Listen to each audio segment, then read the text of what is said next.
حسن الأدب مع الله إنك تفوض أمرك لله. قول وأفوض أمري إلى الله إن الله بصير بالعباد. اوعى تفكر ولو لثانية واحدة إن الله غافل عما يعمل الظالمون، أو تفكر إن حقك هيضيع. اوعى قلبك يتملى حزن وأسى لما تلاقي الظالم يقوى ويزداد غنى ونفوذ وانت مش قادر تاخد حقك وترد عن ظلمه. اوعى الشيطان يدخلك من المدخل ده ويقولك ليه ربنا ما انتقمش من كل ظالم. الجواب دايما ولا تحسبن الله غافلا عما يعمل الظالمون. الله يتوعد كل ظالم، فيا كل مظلوم ضعيف ليس لك ناصر إلا الله. اطمن، ربنا سامع صوتك ودعوتك مجابة بإذن الله. اتقي دعوة المظلوم فإنها ليس بينها وبين الله حجاب. يقول الله وعزتي وجلالي لأنصرنك ولو بعد حين. لا تظلمن إذا ما كنت. دايما نبدأ كلامنا بالصلاة على الحبيب عليه أفضل الصلاة والسلام. قلت النهاردة كده يا بنات أعمل لكم روتين كده من البيت، نكنس شوية. طبعا بنتي اللي كانت بتكنس بالمكنسة وأنا كنت بصور ما راحتش المدرسة النهاردة، هي في ثانوي، فقالت مش هروح النهاردة.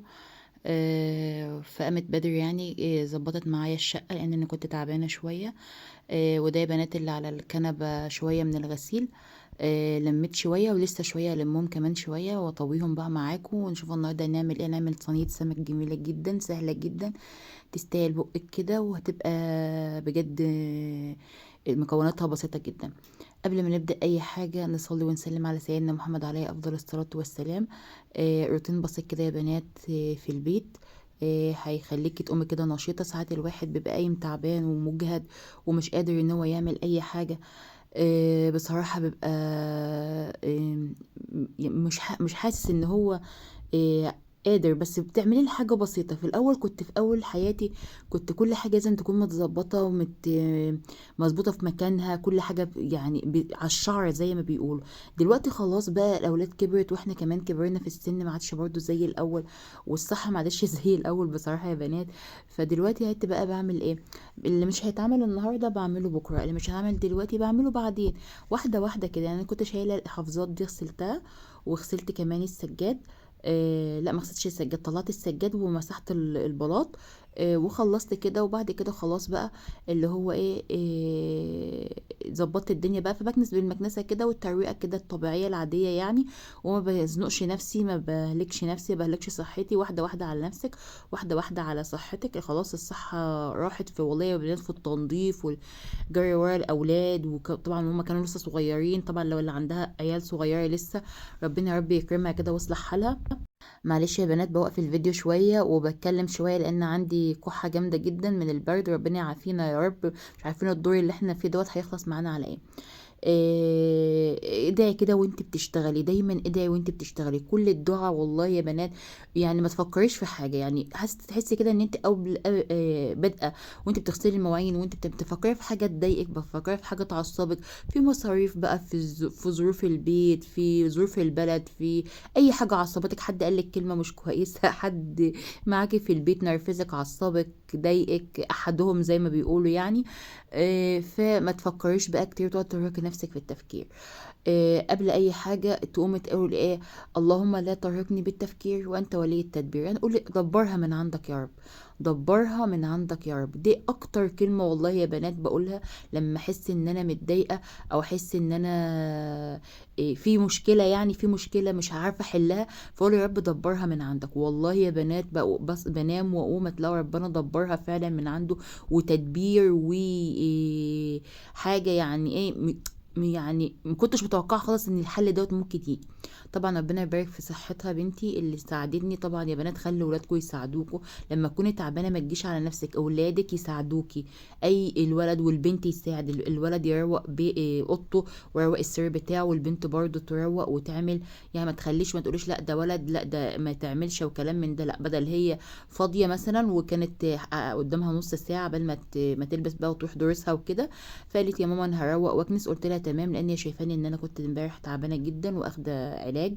فربنا يا رب كده يصلح حالهم ويخلي ايامهم كلها خير وسعاده. والله جيل بجد مظلوم مظلوم، سواء في تعليم، سواء في ظروف، سواء في اي حاجه.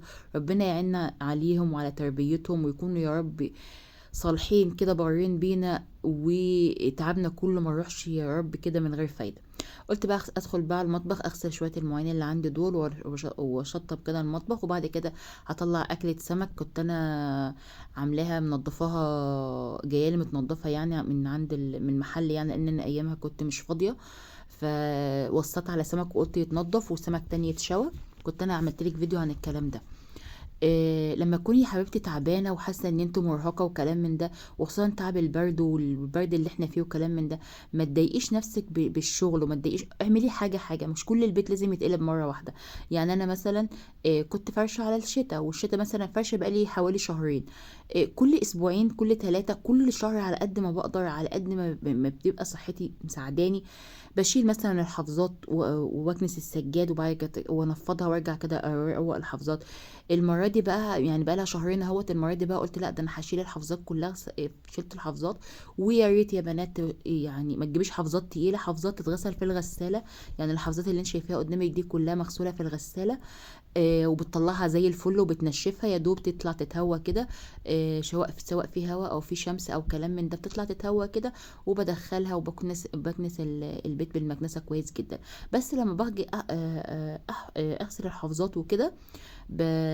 لو بهويها بسيب السجاد زي ما هو، واكنسه بالمكنسه كده من تحت واتنيه كده وامسح تحته وخلاص. انما المره دي بقى قلت الجو هيبدا يبرد وكده، فكنت متابعه يعني. فقلت لا، مش هينفع ان انا الفتره الجايه اشيل سجاد ولا اي حاجه. فشلت السجاد وشمسته كده ومسحت الارضيه كلها بديتول، وشلت الانتريه والركنه وكده، وناس تحتيهم ومسحت.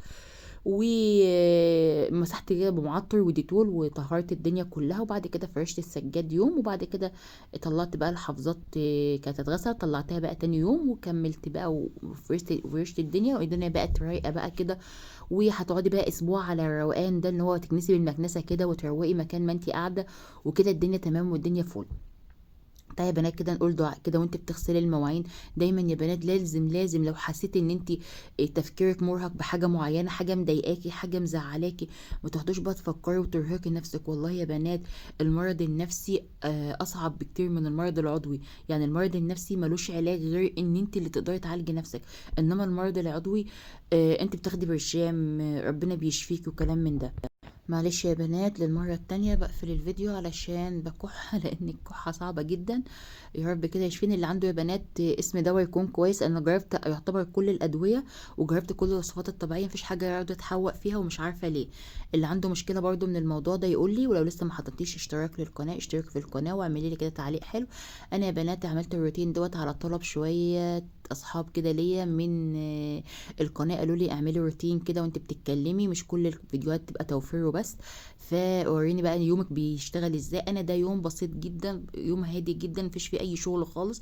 يا دوب المواعين بتتغسل وبعمل اكله كده خفيفه من السمك، وبكنس الشقه بس وكلام من ده.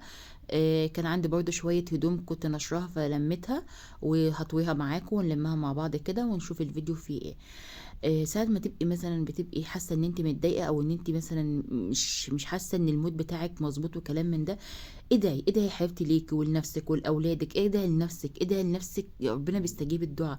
مثلا قولي اللهم اجعل قلبي مطمئنا ونفسي هادية وعملي موفقا وأيامي مليئة بالخير والسعادة، وابعد عني كل حزن وهم. يا رب اللهم امين، انا وانتي والمسلمين والمسلمات اجمعين. برضو يا بنات قولي اللهم يا ربي اركزني على رزق لم اتوقعه، وعلى خير لم افكر به، وعلى تحقيق امنيات ظننت انها مستحيله. اللهم يا جامع الناس في يوم لا ريب فيه، اجمع بيني وبين سعادتي وتوفيقي واطمئناني وهداي. اللهم اهدنا، اللهم استرنا فوق الارض وتحت الارض ويوم العرض عليك. اللهم ارضني وارض عني، اللهم ارضني وارض عني. يا بنات ادعوا في كل حاجه. لما تحسي ان انت متضايقه، ما تحسي ان انت بقيتي ضعيفه، ما تحسي في مشكله مضايقاكي وتعباكي ومخلياكي ان انت مش عارفه تكملي يومك والكلام من ده، قولي يا بنات يعني جملة جميلة جدا أنا بحبها على طول، ودايما دايما دايما بقولها: اللهم صبرا، اللهم جبرا، اللهم قوة. يعني ربنا يصبرك على اللي انت فيه، وربنا يجبر بخاطرك ويديلك سعادة عمرك ما كنت تتوقعيها، ويديك قوة عشان تكملي. في ناس في رقبتك لازم تكملي علشانهم. اوعى الدنيا توقفك عند حاجة، اوعى الدنيا تقولك ان دي نهاية العالم. مهما كانت المشكلة صعبة، مهما كنت حاسة ان هي من غير حل، والله رب الناس عنده حلول كتيرة جدا. هتنامي وتقومي على حل عمرك ما كنت تتوقعيه. بس قبل ما تنامي تقولي: اللهم لا ترهقني بالتفكير وانت ولي التدبير. دبرها من عندك يا رب. ربنا تدابيره احسن من تدابير البشر، وعمرك ما كنت تتوقعيها. يعني تدابير ربنا تدابير عظيمة، ما انتش متوقعة ان هو ممكن يقدر معاكي ان هو يوصلك للموضوع ده. والله يا بنات ببقى في قمة البؤوس، يعني في موضوع ما ملوش حل. وكان قريب جدا في موضوع عندي شاغلني جدا، هبقول لكم عليه بعدين. كان شاغلني جدا ان انا مفيش حل للموضوع ده. نمت وقبل ما انام قلت: يا رب دبرها من عندك، يا رب حلها من عندك. انا كل حلولي وقفت، انا كل حلولي ما عادش فيه حل ان انا ابقى فكرت فيه وما منفعش. والله يا بنات، والله سبحان الله سبحان الله، اللي كان متربس دماغه على موضوع معين وخلاص قلت خلاص الموضوع ده خلاص منتهي، ما عادش هنتكلم فيه تاني. سبحان الله، لقيت الشخص دوت جاي يكلمني ويقول لي: لا، انا موافق، خلاص هنعمل زي ما انت قلتي، ما زي ما انت قلتي، والموضوع مش عادي خالص، والموضوع مش بجد حقيقي. بعديها ما فكرتش بقى ساعتها ان هو ده تدبير ربنا. انا فكرت ان هو ممكن يكون فكر في الموضوع وتلاقي ان انا كلامي صح، فهو عشان كده وافق. لا، انا بعديها اما فكرت وقعدت مع نفسي عرفت ان انا دعاية ده، وربنا كان باصص لي وشايفني وعارف ان انا قد ايه كنت محتاره وقد ايه كنت محتاجه الموضوع ده جدا جدا. لان كان في بالنسبه لي يعني مثلا زي ما بيقولوا كده حياه او موت، يعني بنقذ بيتي وبنقذ حياتي وبنقذ اولادي. وكنا ماشيين في سكة مش بتجيب حاجة، يعني سكة ما فيش فيها رزق، ما فيش فيها حاجة، مجهود كبير من غير رزق كتير، ولا من غير فلوس وكلام من ده، مجهود. فربنا دايما مش بتقولي لا انا بعمل اللي عليا، ربنا بيقولك: اسعى يا عبد وانا اسعى معاك. يعني ايه اسعى يا عبد؟ يعني ما تقولش ما تجيش مثلا في موقف وتقول انا بعمل اللي عليا وبشتغل شغل كتير اهو بس انا رزق قليل. لا، هو الرزق طبعا من عند ربنا، بس اجتهد، لازم تجتهد. مش معنى ان انت بتشتغل كتير معنى كده ان انت ربنا يرزقك، لا. الرزق مش بالشغل الكتير، الرزق بان انت تكون مجتهد، عارف ان انت بتحط صحتك وحياتك وبالك وكل حاجة بين ايدين ربنا في المكان الصح، في المكان الصح. طبعا يا بنات ده كيلو سمك كنت جايبه له التنظيف، هو مش كبير قوي ومش صغير قوي، حجمه كويس. فكنت المحل كان منضفهولي، التنظيف الكيلو ب10 جنيه تقريبا، فكنت منضفاه، كنت وريته لكم قبل كده برضو في الفيديو. عفوا يا بنات عشان الكحه معلش والبرد، عرفتكم معايا والله. فلازم حتى لو انت منضفاه هو منضفه لازم تعيدي عليه تاني. انا بعيد عليه وبعد كده هنقعه في ميه وليمون وخل. مش بيتنقع يا بنات غير 5 دقايق بس، عشان السمك بيبقى مش اللحمه بتاعته بتبقى طريه جدا، عشان ما يدوبش منك ويبقى طعمه مش كويس. فهنضفه بقى وهنعمل النهارده صينيه سمك كده حلوه. هتعجبك قوي. وبصي بسيطه جدا، وبالبطاطس كده، العيال بيحبوها جدا، بيحبوا اصلا البطاطس احسن من السمك كمان، فبتبقى حلوه قوي. ادعي يا بنات برضو، ادعي لولادك بصلاح الحال، ادعي لنفسك، ادعي لجوزك، ادعي قول: اللهم اجعلني راضية بقضائك قانعة بعطائك، لا انظر لما في ايدي الناس وارضني بما قسمت لي يا ارحم الراحمين. اللهم امين يا رب العالمين. اللهم ارزقني رزقا واسعا طيبا مباركا فيه من غير تعب ولا مشقة، وافتح لي ابواب فضلك من حيث لا احتسب. اللهم امين يا رب العالمين. اللهم امين، اللهم امين. اللهم صبرا، اللهم جبرا، اللهم قوة. الكلمات دي يا بنات بتدي قوة وبتدي شجاعة وبتدي روح كويسة انك تكملي. كملي مهما الدنيا جت عليكي، انتي دي رسالة. رسالة ولازم تقضيها، رسالة مامتك قضتها وباباكي قضاها، رسالة انت لازم تقضيها. وهو زي ما بيقولوا كاس وداير على الناس، زي ما بيقولوا هو ديت حياتنا، هي دي وهو ده مستقبلنا. ما تفقديش الامل في اي حاجة، والله العظيم ربنا بيدبرها من عنده تدابير عمرك ما تقدري تتوقعيها. تدابير ربنا عظيمة وكريمة، بيخليكي يعني ما دماغك ما جابتهاش، دماغ مهما كان قدامك حلول دماغك ما جابتهاش، هي بتتحل كده لوحدها، هي بتتحل. وصدقيني صدقيني والله ربنا بيدي البلاء على قد الاحتمال. عمر ما ربنا ادى ابتلاء لحد وهو عارف ان هو مش هيقدر يتحمله. كل الناس، انت لو بصيتي للناس من جوه، لو بصيتي على حد جاي له ابتلاء، هتقولي ياه هو ايه هو مستحمل كده ازاي. هتتلاقيه هو بيبص لواحد اكتر منه ابتلاء ويقول ياه هو مستحمل كده ازاي، وانتي الناس بتبصلك وتقول ياه هي مستحمله كده ازاي. بس والله حقيقي لا، حقيقي لا. هنبقى هنعمل دلوقتي السمك. انا بقى دي طاسه السمك بقلي فيها السمك بس، ما بعملش فيها حاجه تانية. فبقى انا بقلي السمك من غير دقيق ومن غير اي حاجه. ليه بقى يا بنات؟ علشان خاطر السمك ما بحبش الدقيق ينزل في الصينيه. فالطريقه الحلوه جدا اللي تخلي السمك ما يلزقش منك، انا هقولك على طريقه عبقريه قوي. اولا انا نضفت السمك وجبت فوطه، حته فوطه صغيره، او قطعت قماشه مش عايزاها، مش هستعملها تاني، حته قماشه كده مش عايزاها، وجبت السمكيه ونشفتها، او بمناديل، عارفه مناديل المطبخ، نشفي السمكيه من بطنها ومن جسمها من بره كده، نشفيها ما تخليش فيها ولا نقطه ميه، وسخني الزيت كويس جدا جدا جدا. وبعد كده حطي السمكيه، مش هتتلزق منك وهتطلع مقرمشه جدا وكويسه جدا، وتحطها بقى في الصينيه يبقى شكلها حلو. دي بقى يا بنات الخضار اللي انا هعمله. طبعا ديت البطاطس، جايبه كام بطاطسايه اهيت، وكام طماطمايه وبصلايه واحده وقرن فلفل حراق كده، هاخد نص بس، وقرن وفلفلايه كده رومي حلوه، وبصلايه واحده بس. هقولك بقى انا بعمل الصينيه بتاعتي الحلوه دي ازاي. طبعا ده شويه بتاع يا بنات طماطم، كنا بنتعشى بيهم، وكنت عامله سلطه كده يعني طرنشات طماطم، ففاضوا هنرميهم؟ والله ابدا ما هنرميهم، احنا ما عندناش حاجه بتترمى. خلينا نكمل كده ونبقى كويسين، مش عندنا حاجه بتترمى خالص. فاحنا كل اللي احنا هنعمله هروح اغسلهم بقى، واجيب الشفشق بتاع الخلاط، واطحن شويه طماطم كده. طبعا هغسل الخضار بتاعي الاول، هغسل الطماطم وهغسل البصل والفلفل وكل الكلام ده كله يتغسل. بس انا شويه الطماطم ده اللي غسلتهم، اللي هم كانوا بتوع اللي هم بتوع السلطه، وحطهم مع الطماطم كده تتخلط وكلام من ده. هي طبعا الطماطم نضيفه جدا، ما ترميش حاجه يا بنات، الظروف اللي احنا فيها والزمن اللي احنا فيه ده ما بيرميش حاجه. هجيب بقى الشفشق بتاع الخلاط كده وهحطه واطحن الطماطم، وهنعمل احلى صينيه بطاطس بالسمك بالبطاطس.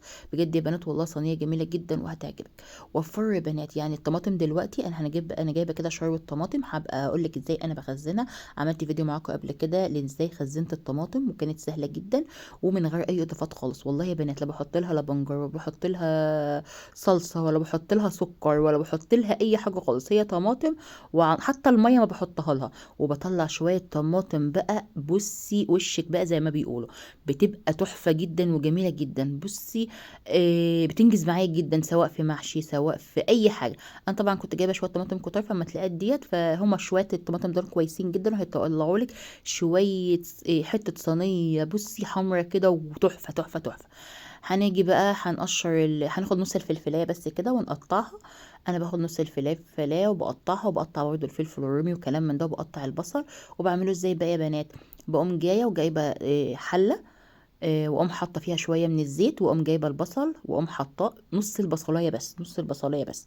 بجيب نص البصلايه بقطعها طرنشات كده، انا بقطع البصلايه كلها بسيب نصها على جنب واخد نصها. وبعد كده بقطع الفلفل معاها، حته الفلفل الحراقه ديت والفلفلايه الرومي دي، وبحطهم الاول في البتاع، في النار، على النار، في شويه الزيت اللي انا حطيتهم. وبعد كده بحط نص البصلايه مع الفلفل ده كله. وبعد كده يا بنات بقوم جايه واقوم عامله ايه بقى، اما يتبالوا شويه كده بقوم حاطه عليهم الطماطم. وبعد كده شويه بقى البصل اللي فاضوا بقى، في شويه بصل فايضينهم، انا حطيت نص البصلايه بس، فشويه البصل بقى اللي فاضوا يا بنات بقوم جايه واقوم حاطه عليهم شويه ملح وشويه بهارات، واقوم دعكهم ببعض كده زي المرتة، واقوم سايباهم على جنب، وبعد كده احطهم على على الصينيه، وشويه شبت بقى كده وبقدونس بقى وعيشي بقى. وبعد كده لما التسبيكه دي تغلى مش تقصر يا بنات، تغلى بس تغلى، بقوم كنا انا رصه صينيه البطاطس، وفوقيها السمك، وبعد كده اقوم منزله عليها بالبتاع دي بالتسبيكه ديت، وحطها زي ما انت عايزه، حطها فوق عين البوتاجاز تمام، تحطها في الفرن تمام، بعد كده تدخليها جوه الشبكه، تحت الشبكه تاخد لون بس وتبقى تحفه. واهم حاجه تنشفيها، يعني ما تخليش فيها ميه كتير عشان تبقى طعمها كده، والبطاطس تبقى مهريه كده ومستويه وكويسه جدا.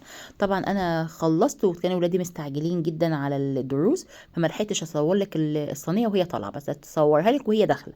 وعد مني اصورها لك وايه صورتها لك وهي داخله فوعد مني المره الجايه بقى اصورها لك وهي طالعه، لان والله ما لحقت خالص ونسيت خالص ان انا اصورها، فمعلش بقى سامحوني بقى عن المره دي.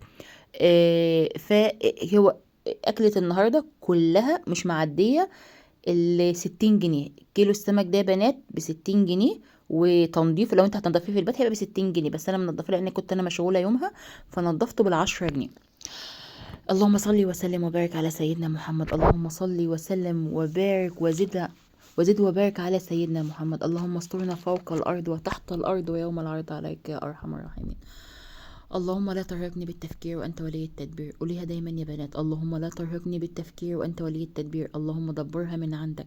تدبير ربنا يا بنات من أحسن التدابير، والله العظيم مهما فكرتي في حلول، ومهما فكرتي انك تكوني قد المسؤولية اللي انت فيها وكلام، بصي خالص تدبير ربنا غير، تدبير ربنا غير اي حاجة خالص. خليكي دايما مقتنعة ان حلول ربنا احسن حل واسلم حل. اوعي في يوم من الايام تتمسكي بحاجة انت محتاجاها وتقولي انا عايزة دي وبس، قولي يا رب اعملي اللي في الخير. الخير اللي عند ربنا احسن من الخير اللي انت بتتمنيه لنفسك. خير ربنا، وربنا عمره ما هيتمنى لك او هيديكي حاجة شر لك. والله يا بنات، يعني بتحسبين ان هي حاجة صعبة او كلام من دوت، لا والله. طبعا شايفين في الخلفية الدواء اللي مش بنستغنى عنه انا حاسه ان انا بقى عندي صيدليه ليا ولولادي من كل حاجه، لكل الاعمار وكل حاجه. بس انا عايزه اقولك ان خليكي ست واعيه ست ناصحه. انا من ولادي من صغرهم خالص طبعا بنقطع بطاطس طرنشات، بس مش تخينه ومش رقيقه زي ما انت شايفه الحجم اللي قدامك ده.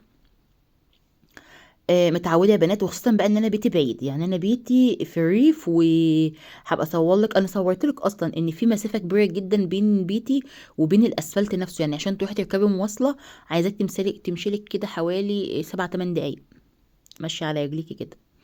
فاللي هو ايه بالليل بقى لو العيل تعب او سخن او كلام من ده، طبعا لو محدش معايا موجود معايا في البيت مش بعرف ان انا اخرج اجيب، طبعا الدنيا بتبقى ضلمه جدا ومفيش حد، لان احنا طبعا ريف والناس هنا بتنام بدري جدا، فببقى خايفه ان انا اخرج والكلام ده. بعمل ايه بقى؟ بجيب من كل الانواع، وكل شهر لازم اعمل تشيك اب او اجرد زي ما بيقولوا الصيدليه اللي عندي. طبعا الحاجات اللي محطوطه على الرخامه دي الحاجات اللي انا بستعملها دلوقتي، يعني اللي عندي بنتي عندها سخونيه او مسكن وكلام من ده، بحط الحاجات دي قدامي كده على البتاع عشان ما انساش الدواء، بتبقى هي جرعه معينه فبديها لها. طبعا طيب انا المضاد الحيوي انا ما بنصحش بيه. المضاد الحيوي يا بنات قتل المناعه عند العيال وخليهم بيتعبوا على طول، مفيش مناعه زيرو.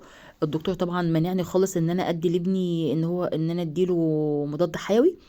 فاللي هو بدي مضاد حيوي اللي هو بسيط جدا. معلش بقى كنت مشمره ايدي والله، انا متعوده ان انا اصلا في المطبخ ببقى مشمره على طول ايد ورجل وكل حاجه، فطبعا نسيت خالص، معلش سامحوني. هنزلها دلوقتي. بس ما خدتش بالي والله يا بنات الا في الاخر خالص. خدت بالي الحمد لله. المهم بقى، فبعمل بقى ايه يا بنات؟ بجيب كل حاجه، دواء سخونيه ودواء اسهال ودواء مغص ودواء مسكن ومضاد حيوي، وبقفل العلبه، يعني ما بفتحش العلبه بتاعه المضاد الحيوي. طب علبه المضاد الحيوي انا ما بديش منها الجرعه كامله، ليه بقى؟ مش بتقتل الميكروب والله يا بنات، ده بتقتل عيالنا، بتقتل المناعه. بقوم جايبه يا بنات واقوم اخده منها شويه وعيني شويه تانيين في باب التلاجة في ازازه كده معقمه، واكون عارفه مقدارها، واكون عارفه ان انا حطيت لي ديت قد ايه وديت قد ايه، وافتحهاش كلها بسيبها وبعملها مره تانية للعيل، علشان انا بديش مضاد حيوي كده، لان انا اتلسعت منه لسعه جامده جدا، لففتني كده حوالي شهرين على الدكاتره، يوميا كان في دكتور كل يوم دكتور، يوميا دكتور شكل، شهرين اللي لفت بلاد المسلمين زي ما بيقولوا كده اللي حوالينا، عشان كان عندي مشكلة مع ابني بسبب المضاد الحيوي. فاحذروا يا بنات، احذروا احذروا احذروا. طبعا الصينية كده انا رصيت السمك اهوت، واحط بقى التسبيكه عليه وادخله الفرن زي ما قلت لك، او تحطيه على عين البوتاجاز عادي خالص، وبعد كده تحطيه تحت الشوايه.